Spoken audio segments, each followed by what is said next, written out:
Ya, assalamualaikum warahmatullahi wabarakatuh. Subhanallah, alhamdulillah, wa la ilaha illallah, wallahu akbar. Allahumma sholli ala Muhammad wa ala ali Muhammad. Dipancarluaskan langsung dari Jalan Jenderal Sudirman nomor 1 Kompleks Masjid Darussalam Sangatta Kutai Timur. Suada 91,1 FM Radio Informasi dan Inspirasi Keluarga. Alhamdulillah sahabat suada, pagi hari ini subuh kali ini 26 Muharram 1445 Hijriah bertepatan dengan tanggal 13 Agustus 2023. Kita akan mendengarkan siaran langsung dari Masjid Darussalam Sangatta Kutai Timur, kajian subuh ceria bersama Ustadz Haji Waryadi MPD dengan tema kehinaan dan kemuliaan manusia. Apa itu? Yuk kita dengarkan beliau, tetap stay tune di sini. Allahumma sholli wa sallim ala hadan nabiyil karim wa ala alihi wa man tabi'ahu wa mawala amma ba'd. Faqala Allah ta'ala fi kitabihil karim, a'udzu billahi minasyaitonir rajim, ya ayyuhalladzina amanu taqullaha haqqa tuqatih wa la tamutunna illa wa antum muslimun. Faqala Allah ta'ala fi kitabihil karim, a'udzu billahi minasyaitonir rajim, ya ayyuhalladzina amanu hal adullukum ala tijaratin tunjikum min adzabin alim tu'minuna billahi wa rasulihi wa tujahiduna fi sabilillah bi amwalikum wa anfusikum dzalikum khairul lakum in kuntum ta'lamun. Wa qala aidan wa laqad darana li jahannama katsiran minal jinni wal ins lahum qulubul la yafqahuna biha walahum a'yunul la yubsiruna biha walahum adanul la yasma'una biha ulaika kal an'am bal hum adall ulaika humul ghafilun. Sadaqallahul azim. Jamaah salat subuh Masjid Darussalam yang dirahmati oleh Allah, marilah kita senantiasa bersyukur atas limpahan karunia yang Allah berikan kepada kita hingga detik ini. Rasa syukur ini semakin kita rasakan tatkala Allah masih memberikan kehidupan kepada kita, Allah masih memberikan kesehatan kepada kita, Allah masih menganugerahkan kekuatan kepada kita, sehingga itu menjadi modal di dalam kehidupan kita untuk senantiasa menjadi orang-orang yang diberi kesempatan oleh Allah untuk menyesali dan bertaubat atas dosa yang telah kita lakukan, baik kepada Allah maupun kepada sesama manusia, dan itu pula sebagai wahana, sebagai tempat kesempatan bagi kita untuk watazawwadu fa inna ghairu zadi taqwa, berlomba-lomba untuk berbuat kebaikan, dan sebaik-baik bekal atau kebaikan itu adalah takwa kepada Allah Subhanahu wa ta'ala. Salawat dan salam mudah-mudahan senantiasa tercurahkan kepada uswatun hasanah kita baginda Rasulullah sallallahu alaihi wasallam, keluarganya, sahabat, dan mudah-mudahan kelak kita menjadi golongan orang-orang yang mendapatkan syafaat dari Rasulullah sallallahu alaihi wasallam. Jemaah yang dirahmati oleh Allah, dalam kesempatan subuh ceria Darussalam ini izinkan saya akan menyampaikan materi kemuliaan atau kehinaan seseorang di hadapan Allah Subhanahu wa ta'ala. Saya awali dengan firman Allah Subhanahu wa taala di dalam surah As-Saff. Ya ayyuhalladzina amanu hal adullukum ala tijaratin tunjikum min adzabin alim. Hai orang-orang yang beriman, maukah aku tunjukkan kepada kalian perniagaan yang dapat menyelamatkan kalian dari azab yang sangat pedih. Nih, orang yang cerdas itu apabila diberi tawaran, ini jadi tabiat manusia itu seperti pedagang, selalu ingin mendapatkan keuntungan, dan keuntungan itu peluangnya adalah bagaimana mendapatkan keuntungan yang sebesar-besarnya. Gampangannya begini loh,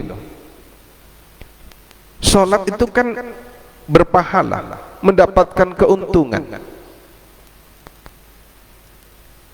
Orang yang bisa menangkap peluang bahwa sholat itu berpahala dan mendapatkan keuntungan, mendapatkan pahala dari Allah dan mengampuni dosa-dosa kita, maka orang yang cerdas akan memikir kembali, ada enggak keuntungan yang lebih besar?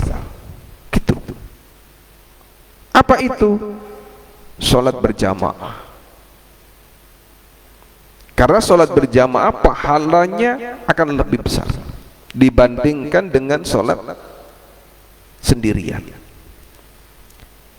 Demikian juga ibadah-ibadah dan aktivitas-aktivitas yang lainnya. Ma'asyiral muslimin wal muslimat rahimakumullah,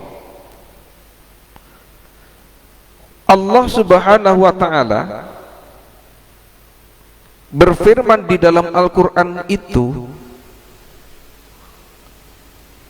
salah satu intisari Al-Quran adalah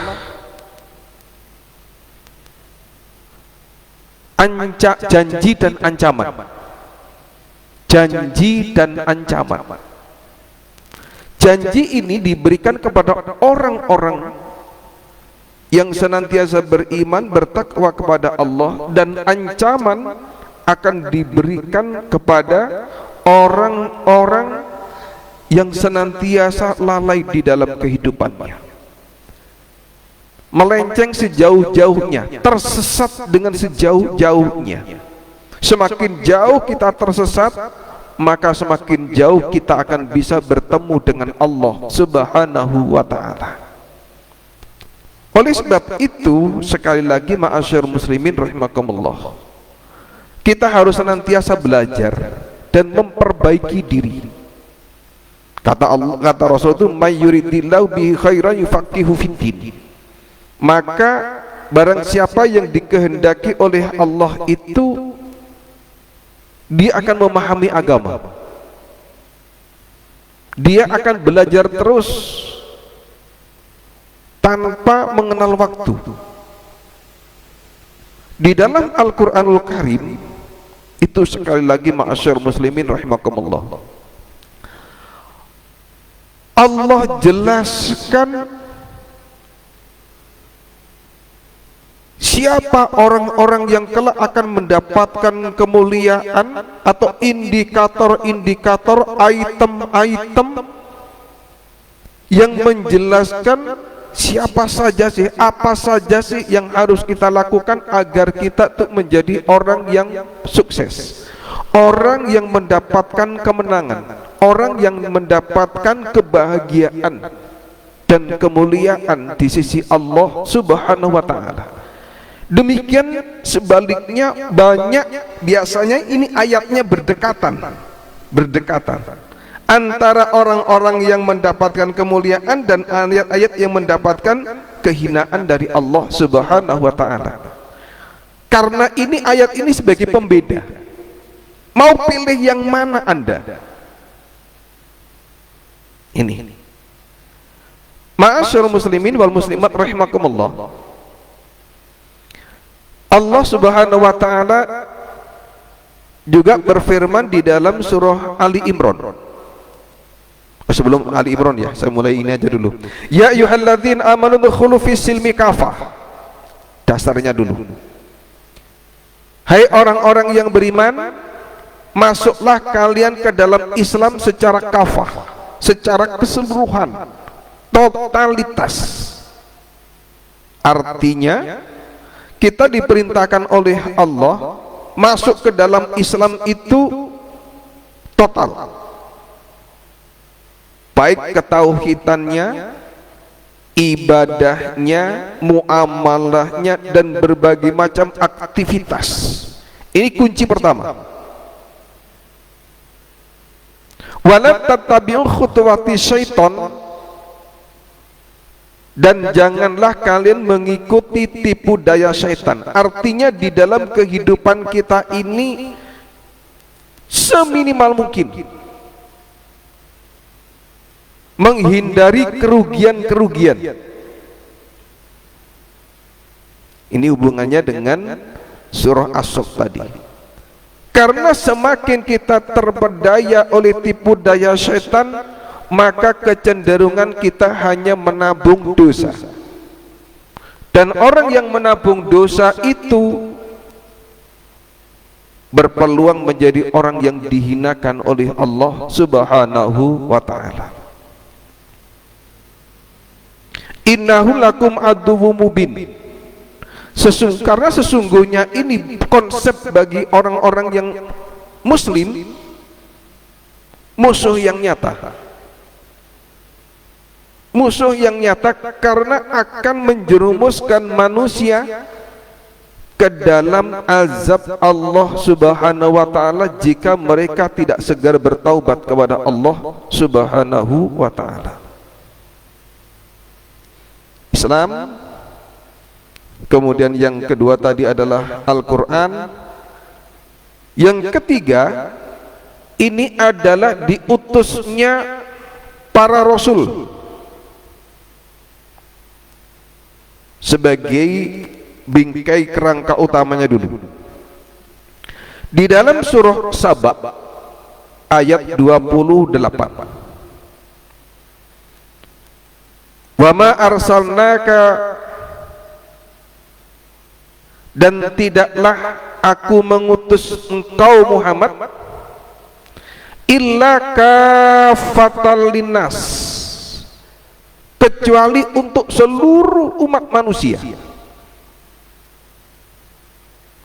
basyirau wa nadhiran, memberikan kabar gembira kepada orang-orang golongan manusia yang senantiasa mendapatkan kemuliaan, orang-orang yang beruntung. Wa nadhiran, peringatan. Maka peringatan ini jangan sampai kita langgar, karena itu akan menjerumuskan diri kita ke dalam jurang kebinasaan, jurang kerugian. Walakinna aktsaron nasi la ya'lamun. Ini statement dari Allah. Akan tetapi kebanyakan manusia tidak mengetahuinya, tidak menyadari bahwa diutusnya para nabi dan rasul itu adalah untuk mengajak manusia, umat manusia menuju kepada kemuliaan Tuhannya. Ma'asyur muslimin wal muslimat rahimakumullah. Lebih ngeri lagi di dalam surah Al-A'raf ayat 179. Ngeri lagi ayat ini. Walaqad darokna li jahannama katsiran minal jinni wal ins.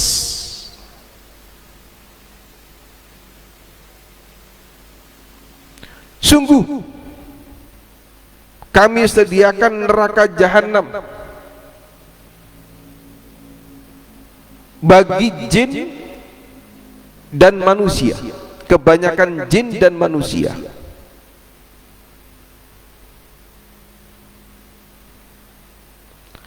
Di dalam ayat ini secara matematis, mohon maaf ini karena saya orang matematik, ada kalimat kebanyakan. Maka kalau dalam matematik itu, kalau kebanyakan itu berarti lebih banyak. Ini tafsir saya sendiri loh ya. Kebanyakan jin manusia itu kelak akan disediakan neraka jahanam oleh Allah. Artinya lebih dari separuh. Kalau sama itu berarti 50-50. Separuh masuk surga, separuh masuk neraka.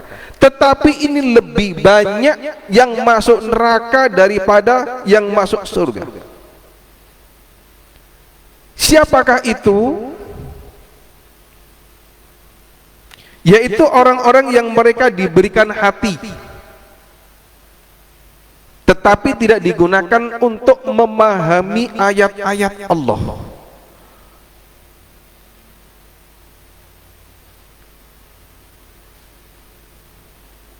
Diberikan hati dan pikiran, tidak digunakan untuk memahami bagaimana ciptaan Allah, kebesaran Allah. Didatangkan Al-Quran, diturunkan Al-Quran, tidak dipahami, tidak dibaca, tidak dipahami, apalagi diamalkan.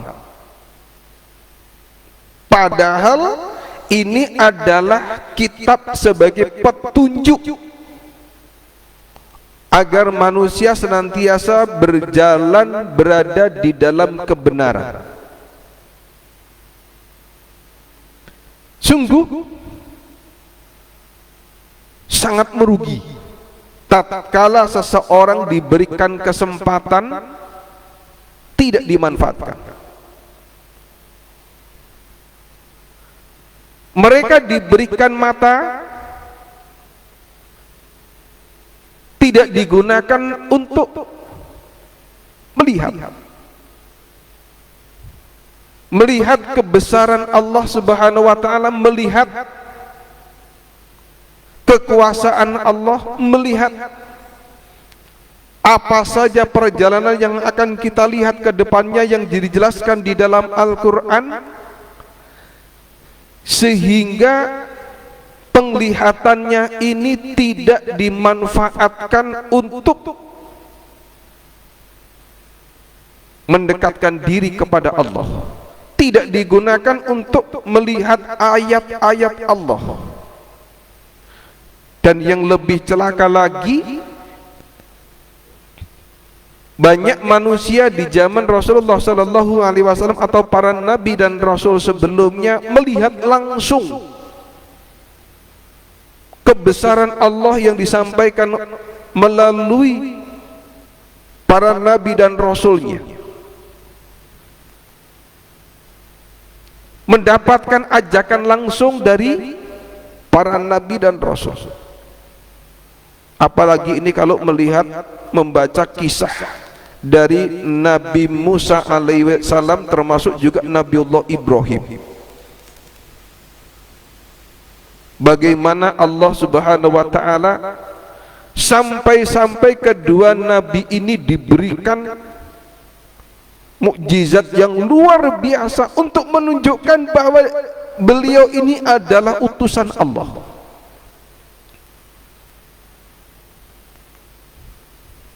Kemudian diberikan telinga, mereka mendengarkan langsung seruan-seruan untuk beribadah kepada Allah, untuk bertaubat kepada Allah, untuk melaksanakan amal solih kepada Allah. Namun ia tidak memanfaatkan semua kenikmatan itu, maka mereka itu adalah orang-orang yang merugi. Di dalam ayat ini, ulaika kal an'am, mereka itu orang-orang yang seperti itu, kata Allah, bukan kata saya, kata Allah. Ulaika kal an'am, Mereka itu seperti binatang ternak. Mohon maaf, wujudnya manusia tapi perilakunya sama dengan binatang ternak. Apa perilaku binatang ternak? Mohon maaf, makan, minum, tidur, kawin. Makan, minum, tidur, kawin. Hanya itu aktivitasnya. Kalau manusia tidak beribadah kepada Allah, maka karakter manusia ini, wujudnya manusia, perilakunya tidak ubahnya seperti hewan atau binatang ternak. Bahkan dalam ayat yang selanjutnya, balhum adall, bahkan mereka itu lebih sesat daripada binatang ternak. Saya jujur ngeri kalau sudah ayat ini disampaikan. Wujudnya manusia tetapi tabiatnya, karakternya jauh lebih sesat daripada binatang ternak. Kerbau itu kan hewan ternak. Tapi kalau sudah manusia disebut dengan kumpul kebo, mohon maaf, jauh lebih rendah daripada hewan ternak.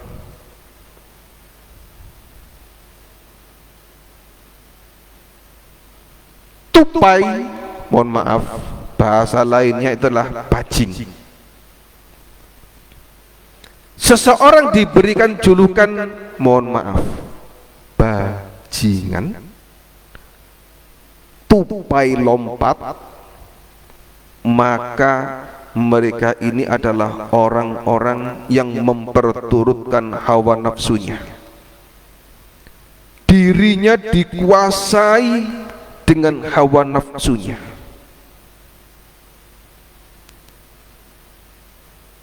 Kalau tupai itu yang dimakan cukup pada saat itu, kenyang, sudah selesai, besok makan lagi. Tapi kalau seseorang ini sudah disebut, mohon maaf, kalau bajing itu yang dimakan kan buah gitu ya, kelapa, buah-buahan, sesuatu yang terbatas bisa diterima oleh pencernakannya. Tapi kalau manusia sudah disebut dengan itu, bukan hanya sekedar makanan dan minuman yang ia makan, yang masukkan. Kalau perlu tidak hanya sekedar kenyang, anak dan istri, keturunan, 7 keturunan yang akan datang diberi makan seperti itu. Bukan hanya makanan dan minuman yang dimasukkan ke dalam dirinya, ke dalam perutnya, perut istri dan anaknya, bahkan hal-hal yang tidak patut pun bisa masuk. Semen, aspal masuk, pasir masuk.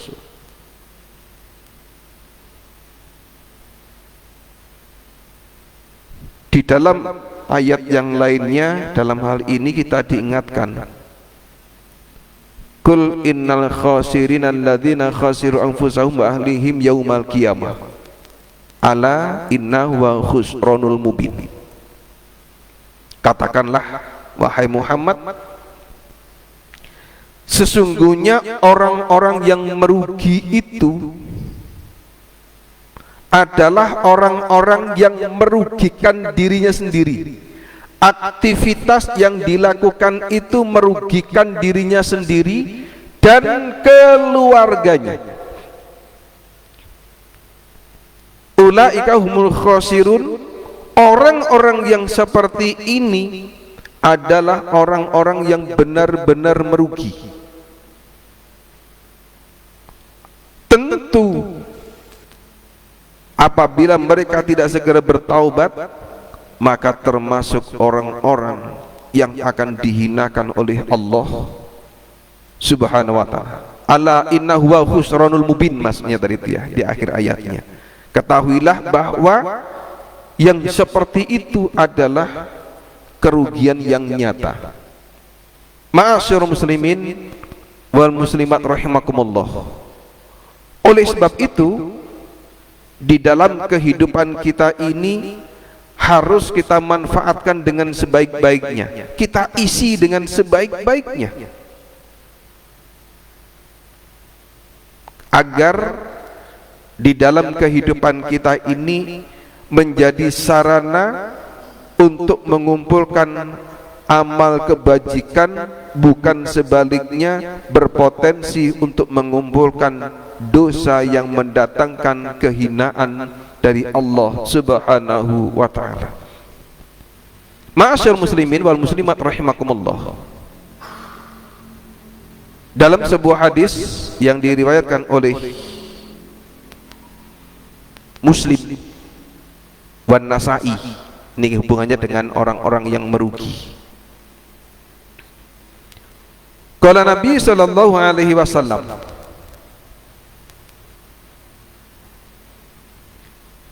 ini yang dihinakan ya. Saya ngeri baca hadis ini. Salafatun la yukallimuhumullahu yaumal qiyamah wa la yuzakkihim wa la yanzuru ilaihim wa lahum adzabun alim. Berhati-hatilah dengan tiga ini. Tiga golongan manusia yang kelak dihinakan oleh Allah Subhanahu wa ta'ala pada hari kiamat. Mereka la yukallimuhumullahu yaumal qiyamah, pada hari kiamat tidak akan pernah diajak bicara sedikit pun, dicuekin oleh Allah. Padahal semua manusia berkeinginan untuk bertemu dengan Allah. Maka hanya orang-orang yang dimuliakan saja yang diizinkan bertemu dengan Allah. Itu termaktub di dalam surah Al-Kahfi bagian akhir. Ya. Tidak akan pernah diajak bicara oleh Allah. Artinya mereka dihinakan oleh Allah. Wala yuzakkihim, dan mereka tidak disucikan, tidak diampuni dosa-dosanya. Wala yanzuru ilaihim, wala yanzuru ilaihim. Tiga golongan manusia ini juga tidak pernah dilihat.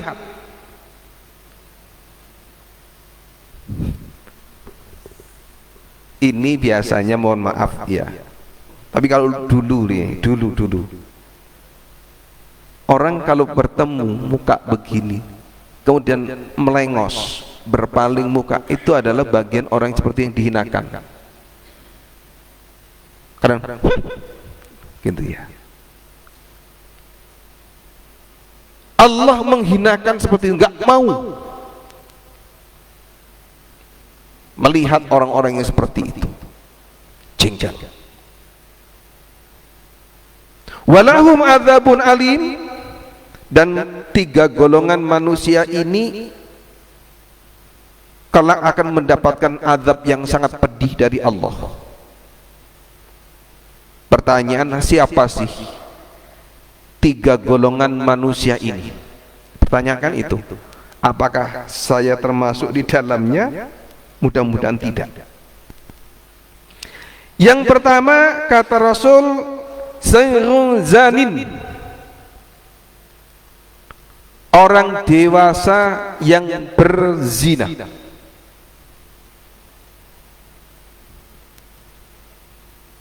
Allah benci dengan orang-orang dewasa yang berzina. Pertama, dewasa. Dewasa itu sudah tahu mana yang halal dan mana yang haram. Itu indikator pertamanya. Yang kedua, sudah tahu dampaknya, tetapi ia tetap melakukannya. Maka Allah benci dengan orang-orang dewasa yang melakukan perbuatan zina. Wala taqrabuz zina, dan janganlah kalian melakukan perbuatan zina. Innahu kana fahisyata wa sa'a sabila. Karena jelas ini dalam Al-Quran itu ya. Karena zina itu adalah perbuatan yang benar-benar keji.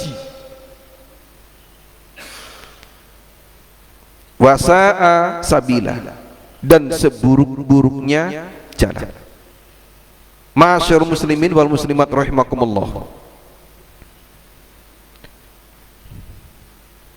Hubungan seksual laki-laki dan perempuan itu yang tanpa didasari nikah itu adalah binatang. Maka orang dewasa yang melakukan perbuatan zina perilakunya kal an'am, sama seperti binatang. Dan ini fenomena yang luar biasa, tantangan bagi kita untuk membangun sebuah sistem di dalam lingkungan kita masing-masing, bagaimana meminimalisir agar tatanan di dalam kehidupan kita ini benar-benar lebih Islam. Kita bentengi dari keluarga kita dulu. Kita ajarkan kepada siapapun yang memerlukan agar tidak melakukan perbuatan zina. Karena innahu kana fahisyah, perbuatan yang keji. Yang pertama, ma'asyarul muslimin wal muslimat rahimakumullah, termasuk dosa besar. Yang pertama. Yang kedua, dampaknya itu akan menimbulkan di tatanan masyarakat yang luar biasa.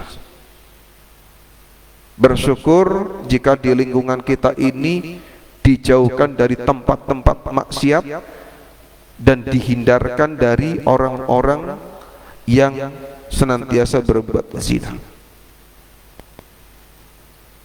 Keji, Masya Allah, di berita-berita kriminal itu aborsi, na'udzubillah, tsumma na'udzubillah. Apalagi di akhirat kelak nanti, ma'asyarul muslimin rahimakumullah, bagaimana cara Allah mengazab orang-orang yang berbuat zina, orang-orang yang aborsi. Sangat dahsyat sekali, sangat pedih sekali Allah mengazabnya. Wasa'a sabila, dan seburuk-buruknya jalan. Padahal Islam memberikan jalan yang terbaik, yaitu melalui sebuah pernikahan.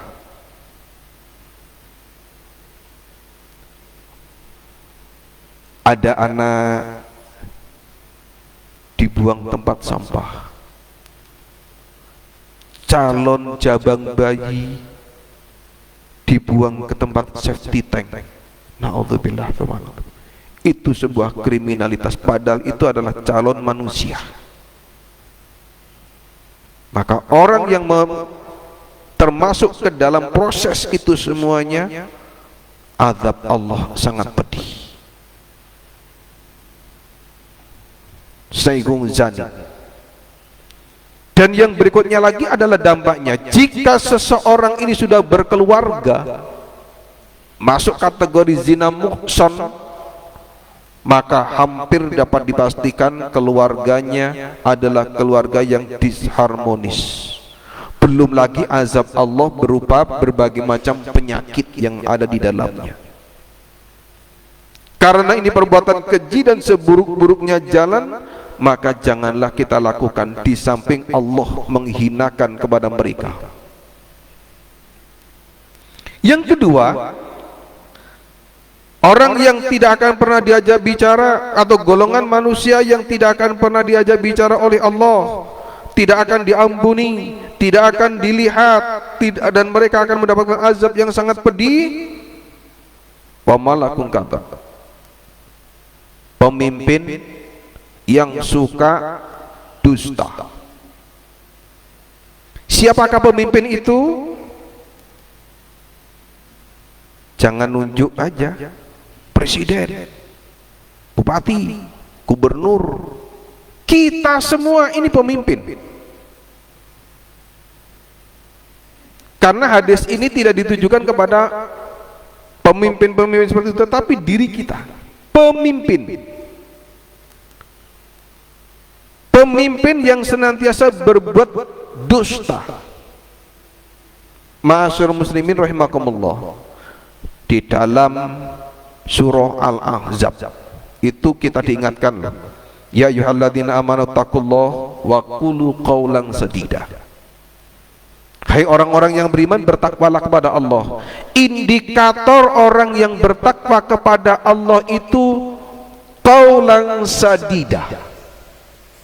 Nih, berkata dengan benar, berkata dengan jujur. Bagi orang-orang yang sudah bertakwa kepada Allah, kemudian perkataannya jujur, yang keluar dari mulutnya adalah perkataan-perkataan yang benar, yuslih lakum a'malakum, itu loh.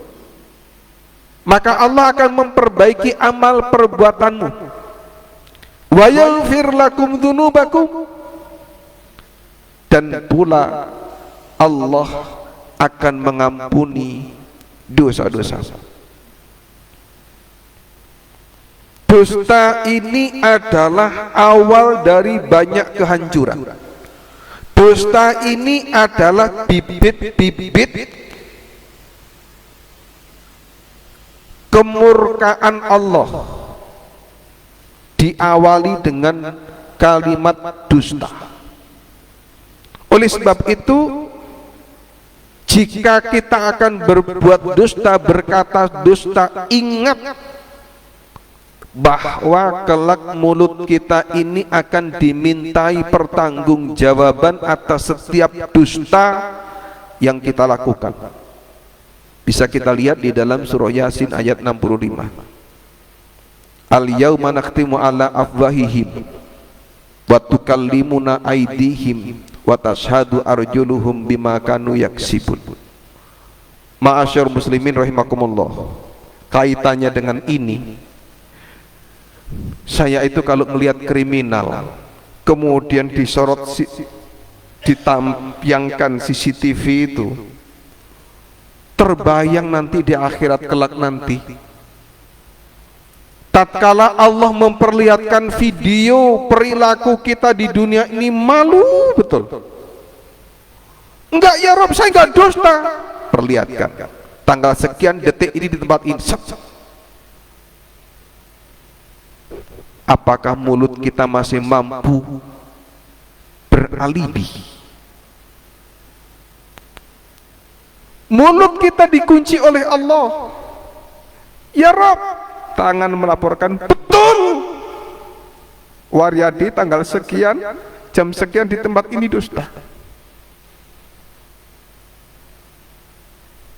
Berbohong dia. Maka kaki menjadi berangkat, kakinya diangkat. Ya Rob, saya saksinya, betul apa yang disampaikan oleh tangan tadi itu. Bagaimana kita mempertanggungjawabkan semua perbuatan kita jika kita setiap detik tidak melihat Allah? Seakan-akan Allah jauh dari kita, seakan-akan Allah tidak melihat apa yang kita lakukan. Pertanggungjawaban kita sangat berat. Yang lebih saya takutkan secara pribadi adalah, menurut takaran kita ini mungkin saya masuk surga atau enggak ya? oh terlalu GR masuk surga, padahal menurut Allah belum. Oleh sebab itu kita harus berhati-hati kepada Allah Subhanahu wa ta'ala. Yang terakhir, orang yang dihinakan oleh Allah tadi itu adalah wa'ailu mustakbir. Ini hubungannya dengan sombong. Orang miskin, orang yang fakir sombong. Sudah bisa dibayangkan ya. Apapun yang diberikan oleh Allah, karunia kelebihan apapun yang diberikan oleh Allah ini tidak untuk kita sombong-sombongkan. Washkuruli wala takfurun. Bersyukurlah kepadaku ya wahai hambaku, janganlah engkau menyombongkan diri. Karena setiap sekecil apapun kenikmatan dan kelebihan itu hanya titipan, hanya amanah dari Allah Subhanahu wa ta'ala. Yang berhak menyombongkan diri dan sombong itu satu-satunya hanya Allah. Harta banyak sombong, naudzubillah. Jangan. Justru dari situlah kita memiliki kesempatan dengan harta itu banyak bersedekah, menyantuni yatim piatu, amal jariah dan lain sebagainya. Jangan justru dijadikan sebagai media untuk menyombongkan diri. Bangun rumah megah, kemana-mana cerita, naik haji diviralkan kemana-mana. Tujuannya untuk sombong dia, bukan untuk ibadah dia. Beli mobil yang termewah, ini lo aku, ini lo aku, dan lain sebagainya. No, dalam konsep Islam jangan. Tampan, kaya raya, jabatan tinggi, dan kenikmatan-kenikmatan yang lainnya jangan dijadikan sekali lagi, karena itu adalah hal yang fana. Jangan dijadikan sebagai sesuatu yang menyebabkan kita itu merasa lebih dibandingkan yang lain, kepandaian dan lain sebagainya. Jangan sekali lagi. Orang yang kaya, orang yang memiliki jabatan tinggi dan lain sebagainya, itu aja dilarang untuk sombong, karena sombong ini adalah perilakunya iblis laknatullah. Ya. Apalagi ia miskin, itu loh. Udah miskin, mohon maaf, jelek lagi, sombong. Allah benci. Allah itu cemburu, karena Allah itu pencemburu. Jika hambanya yang sangat lemah ini mengaku-ngaku memiliki sifat yang sama dengan Allah. Oleh sebab itu, ma'asyiral muslimin rahimakumullah, dan tidak akan masuk surga seseorang yang di dalam hatinya terbetik kesombongan sedikit pun. Sampai seperti itu Allah mengancam. Lalu apa yang akan kita lakukan? Yang pertama adalah syukuri. Apapun yang kita miliki, apapun yang ini adalah kita syukuri. Melihatnya ke bawah. Makanya ada sebuah kisah ya, sebaiknya kita itu sering-sering, satu ke rumah sakit, yang kedua itu ke penjara, satu lagi mana itu ya, itu untuk melihat. Termasuk kita itu sangat dianjurkan untuk menjenguk orang yang sakit, kemudian berziarah ke alam kubur. Itu adalah mengingatkan kepada kita untuk bersyukur atas semua nikmat yang diberikan oleh Allah. Kita sangat dianjurkan menjenguk orang yang sakit, supaya kita muncul rasa syukur kita. Alhamdulillah, saya diberikan kesehatan. Nikmatnya sehat itu dapat kita rasakan betul tatkala kita sedang sakit. Ma'asyiral muslimin rahimakumullah, saya itu 3 kali diberikan pelajaran oleh Allah kaitannya dengan sakit. Yang pertama, hampir lumpuh total. Hampir lumpuh total. Terlambat sedikit dari dokter itu hampir dapat dipastikan lumpuh total. Itu April 2014. Betapa menderitanya sakit yang pada saat itu.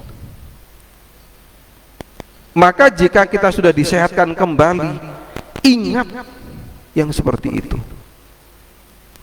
Allah itu maha kuasa. Sehat sombong, naudzubillah. Yang kedua, itu mohon maaf, tanggal 20 Juli 2020 itu saya khotib di sini, khotib Idul Adha. 3 hari kemudian kena COVID, dan itu hampir saja saya dibungkus demi Allah. Karena 2 minggu sebelumnya itu saya itu pasang ring jantung, udah komorbid. Teman-teman ini semuanya sudah mengkhawatirkan dengan kesehatan, termasuk keluarga. Betapa kuasanya Allah itu, sekali lagi ya. Makanya nikmat sehat ini adalah penting. Kalau sudah mengalami hal seperti itu, ingat, iya ya Rabb, Engkau berkuasa atas segala sesuatu. Maka kenikmatan sehat itu harus kita manfaatkan dengan sebaik-baiknya. Yang lebih murka lagi, diberikan kenikmatan kesehatan untuk dilakukan, dimanfaatkan untuk berbuat kemaksiatan. Benci Allah itu. Ma'asyiral muslimin wal muslimat rahimakumullah. Berikutnya adalah kesehatan ini menjadi modal. Sekali lagi,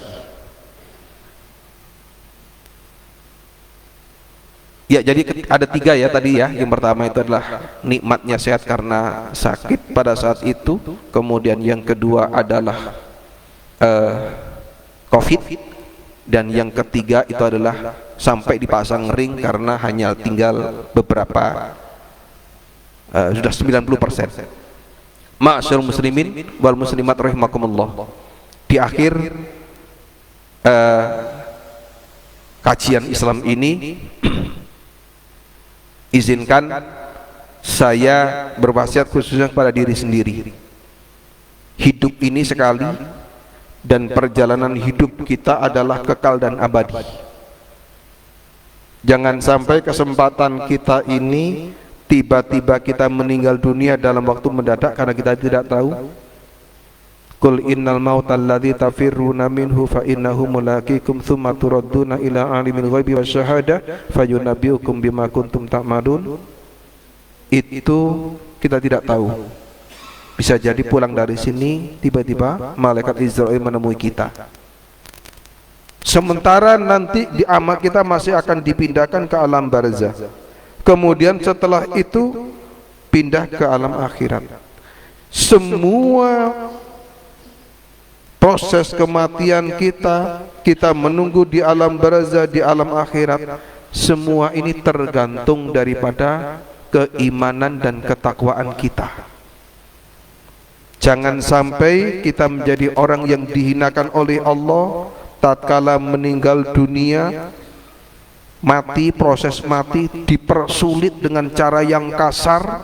Kemudian di alam barzah kita mendapatkan azab yang berkepanjangan, apalagi di akhirat kelak nanti. Oleh sebab itu, mumpung kita masih diberikan kehidupan oleh Allah, mari kita senantiasa berlomba-lomba untuk berbuat kebaikan. Kesempatan yang diberikan oleh Allah agar kita menjadi orang-orang yang dimuliakan oleh Allah Subhanahu wa taala, dan mudah-mudahan kita semuanya dihindarkan dari kehinaan dari Allah Subhanahu wa taala. Oleh sebab itu, bertaubat atas segala dosa yang kita lakukan menjadi sebuah kewajiban bagi kita semuanya. Dan mudah-mudahan kita semuanya kelak dikumpulkan oleh Allah Subhanahu wa taala di tempat yang mulia di sisi Allah Subhanahu wa taala. Demikian yang dapat saya sampaikan, kurang lebihnya mohon maaf. Usikum wa nafsi bitaqwallah. Assalamualaikum warahmatullahi wabarakatuh. Waalaikumsalam warahmatullahi wabarakatuh. Masya Allah, sahabat saudara, tadi sudah kita dengarkan kajian subuh ceria langsung dari Masjid Darussalam Sangatta Kutai Timur bersama Ustadz Haji Waryadi MPD. Semoga bermanfaat, semoga menginspirasi. Kita tutup dengan hamdalah alhamdulillahirabbil dan doa kafaratul majlis. Subhanakallahumma wa bihamdika asyhadu an la ilaha illa anta astaghfiruka wa atubu ilaik. Wassalamualaikum warahmatullahi wabarakatuh.